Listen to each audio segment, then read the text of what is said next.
La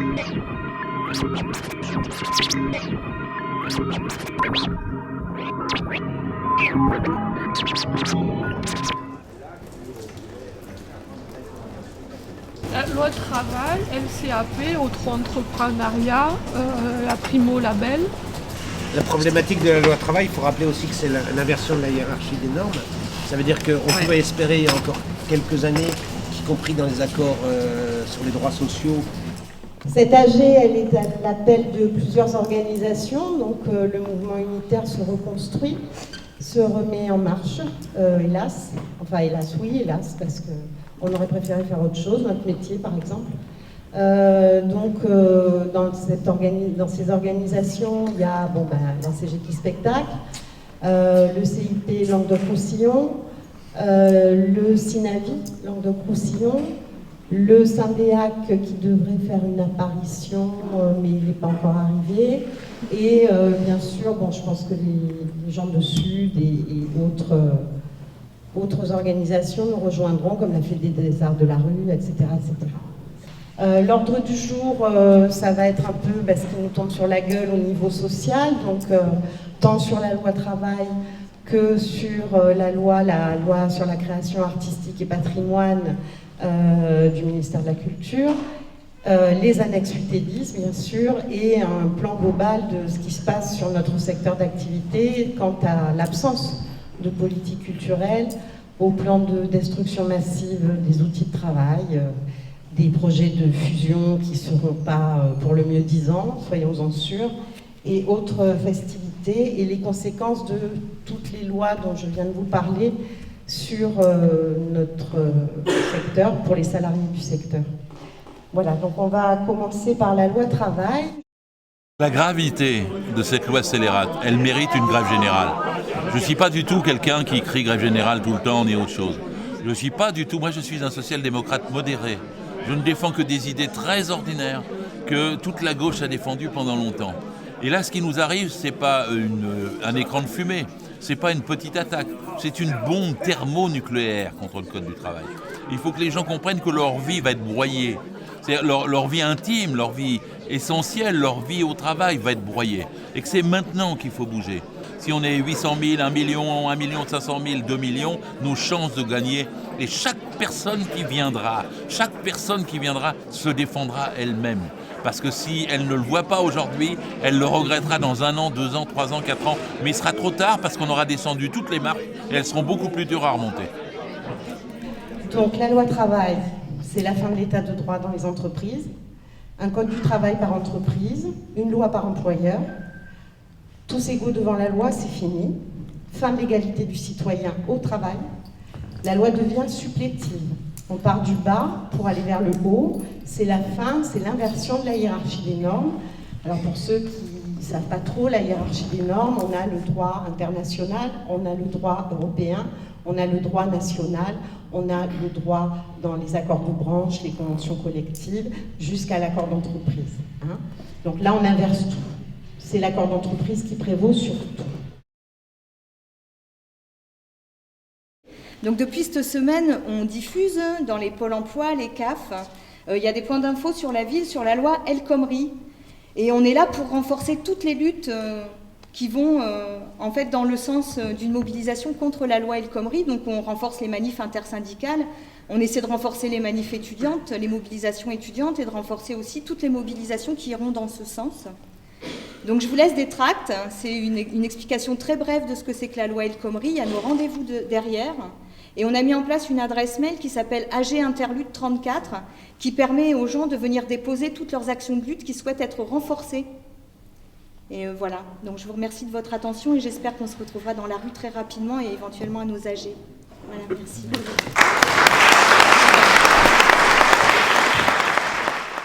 Donc vous imaginez bien pour les jeunes qui rentrent dans le métier, qui sortent du conservatoire, qu'est-ce qui va se passer avant qu'ils aient une fiche de paye. Bon, je vous la fais courte, mais quand même, c'est ça qui va se passer.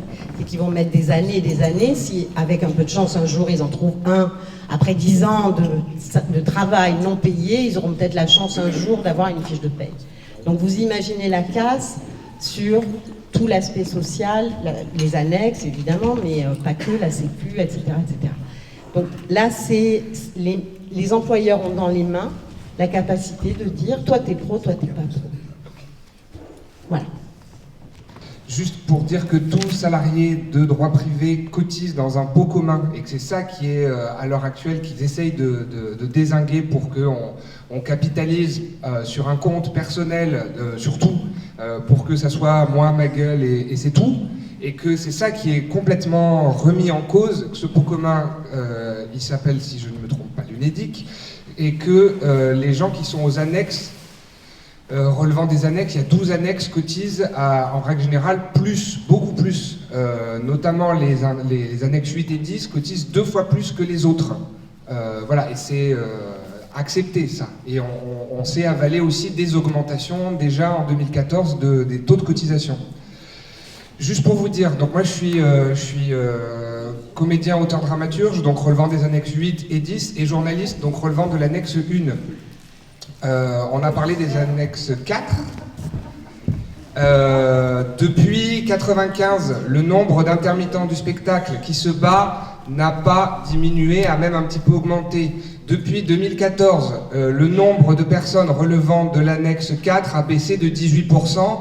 Aujourd'hui, à l'heure actuelle, dans les annexes 1, des journalistes qui sont des individualistes et qui ne pensent qu'à leur gueule, il y en a 0. Il n'y en a plus. L'annexe 1 existe toujours, vous allez sur unedic.fr, vous regardez annexe 1, et à l'intérieur de l'annexe 1, alors qui est un peu particulière parce que historiquement c'est la première annexe, vous avez les journalistes. Donc quand vous êtes journaliste, vous pouvez être pigiste, c'est-à-dire cotisant non indemnisé, donc vous payez et on vous envoie des petites miettes, intermittent du journalisme ou permanent. À l'heure actuelle, il n'y a plus d'intermittents du journalisme parce que les journalistes ne se sont pas battus. À l'heure actuelle, il y a encore des intermittents du spectacle parce que les intermittents du spectacle vont dans la rue, parce que les intermittents du spectacle occupent les lieux, parce que les intermittents du spectacle font peur, parce qu'on parle plus des luttes des intermittents. Voilà, donc la question de la lutte, si elle n'arrive pas jusqu'au bout, c'est parce qu'on lutte pas assez, parce qu'on n'est pas assez nombreux, parce qu'on ne se bat pas suffisamment, mais malgré tout, les luttes de 2014, elles ont servi, et on en a parlé jusqu'à présent, et on peut vous refaire tout le listing de ce qui a été gagné. Voilà, donc les luttes, elles fonctionnent si on est nombreux, si on y va, et quand on y va, ça marche. Voilà. Et il y a des exemples d'endroits où ça marche pas, parce qu'ils y vont pas. Ouais. Donc il y a ces grosses économies sur tout le régime général, l'intérêt incroyable du MEDEF sur les premières négociations qui ont eu lieu pour les intermittents, parce qu'ils font que parler du cadrage des annexes 8 et 10, donc ils ont bien décidé que le gros des économies était là-dessus. C'est-à-dire que si on prend le prorata, 4% d'indemnisés intermittents du spectacle dans tous les indemnisés assurance chômage, si on prenait ce prorata-là, on devrait nous demander 32 millions d'euros d'économie. Et on nous en demande 185, tout de suite. Donc on a sauvé les annexes, vous êtes des privilégiés, et maintenant, il va falloir que vous mettiez la main à la poche comme tous les autres. Donc on est désigné comme ça, et au final, arriver à faire comme l'annexe 4, où tous les intérimaires, quasi maintenant, sont devenus des chômeurs au régime général et droits rechargeables, etc.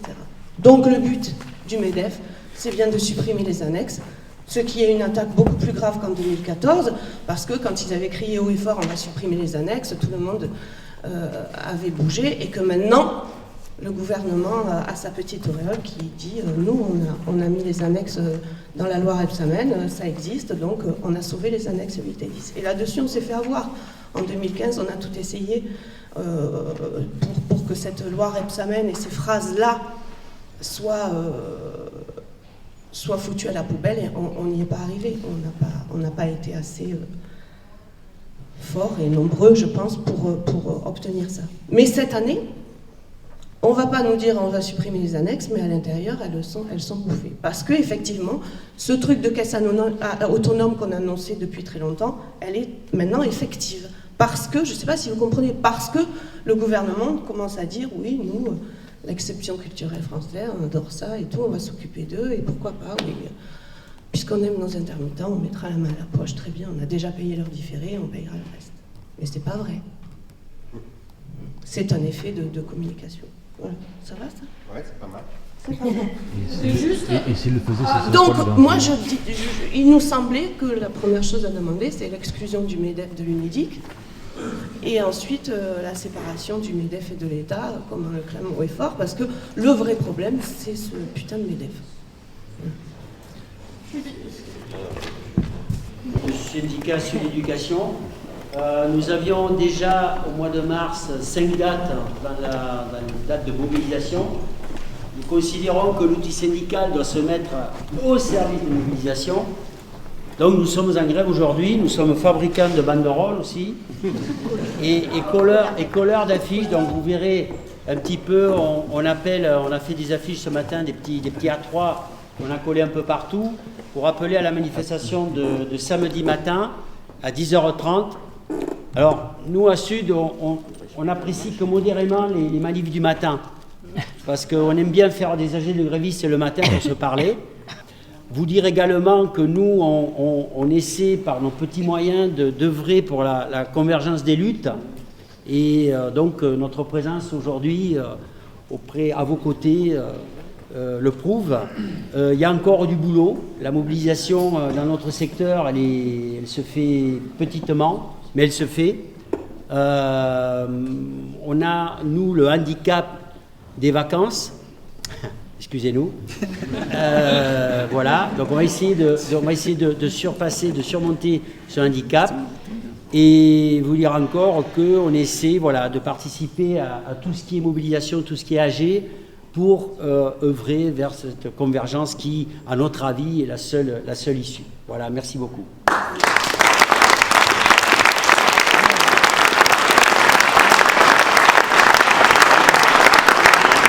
Alors, il y a ensuite des autres échéances qui ont été données par la Coordination nationale des étudiants. Alors, il y a donc la journée du 12 et la journée du 14. Il y a des appels à action. Ce sera plutôt une journée d'action pour la journée du 12. Il y a des gens qui sont motivés pour faire des choses. Et la journée du 14, il y a un appel à manifestation. Alors, je ne sais pas qui a une mail list qui... Ce qui sera intéressant, c'est qu'il y ait une mail-list commune, en fait, entre les différentes assemblées générales, parce qu'il y a une assemblée générale contre l'état d'urgence, il y a l'assemblée générale contre l'état de guerre, l'assemblée générale de l'état de ville, l'assemblée générale des étudiants, l'assemblée générale des intermittents. On œuvre tous à la convergence, mais au final, on ne se rassemble jamais sur le même endroit. C'est vrai. Donc nous, on est parti toujours de Paul Valéry, ensuite on est allé à l'UM2, pareil, pour chercher des gens. Donc on avait des clowns pour aller chercher les gens dans les amphis, donc c'était assez sympathique. Et ensuite, ce qu'on a fait, c'est qu'on a pris le bus. Il y avait des salariés de Sanofi avec nous, des étudiants, des lycéens.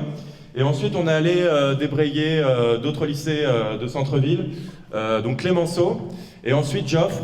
Mais voilà, donc l'action n'était pas très coordonnée aujourd'hui, surtout qu'avec le temps qu'il a fait... ça a refroidi la plupart des gens. Donc en ce moment même, au kiosque à l'Esplanade, les manifestants qui étaient là aujourd'hui se réunissent et essayent justement de continuer cette idée de coordination des luttes, de prendre des contacts avec les lycéens, les étudiants, de partager les contacts pour organiser les prochains rendez-vous. Demain, on a une assemblée générale à 13h amphibée à Paul Valéry. Donc pareil, on discutera justement des modalités d'action et de ce qu'on fait sur la semaine prochaine et du coup des journées dont parlait Antoine juste avant.